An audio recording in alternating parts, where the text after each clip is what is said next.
It happens in almost every elementary school. A lesson is underway, 20 kids are quietly listening, and one 8-year-old boy blurts out his thought before the teacher even finishes the sentence.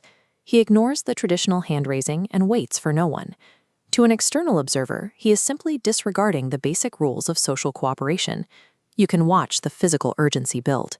He shifts in his seat, taps his pencil, and scans the room, seemingly unable to hold the thought in for a second longer. Society typically labels this physical urgency as a standard form of disrespect or a fundamental failure of discipline. Understanding this behavior requires looking beyond the school walls, at the specific environments where noise is the only currency. In many of these cases, the child lives in a world of constant movement and overlapping adult voices, where every natural pause in conversation is a moment someone else fills. When every attempt to speak is swallowed by surrounding chaos, the developing brain begins to equate silence with total invisibility. The resulting classroom interruption is a highly effective survival adaptation, a learned reflex used to avoid being overlooked when it matters most. 7 years later, that same survival tactic manifests in a new environment. The behavior has accelerated. He speaks much faster now, reacting instantly to any slight gap in the conversation to ensure his words are actually heard. This speed is driven by a deeply ingrained belief. The window of opportunity to speak is fleeting, and if he doesn't seize it immediately, it will be gone forever. But his peers rarely see the history. They only feel the friction. It shows in their withdrawn body language and the alienated glances they exchange when he cuts them off mid-sentence. The tool he developed to ensure his existence is now causing social friction, working directly against his desire for connection. Eventually, the teenager enters the adult workforce. He's now in his mid-20s, sitting in a corporate meeting room. A coworker is making a point, and he unintentionally interrupts them. He realizes it immediately, but the impulse fired before he could exert conscious control over it.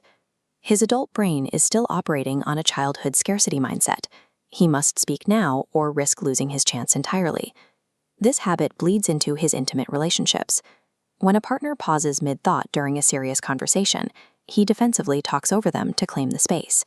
In adulthood, the original fear of invisibility masquerades as aggressive interrupting, pushing away the people he wants most to be close to. In the quiet moments after a partner withdraws, the breathing slows and the pattern finally becomes visible.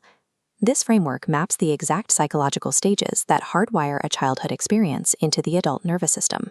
It starts with adaptation, the initial phase of learning to speak before the conversational window closes.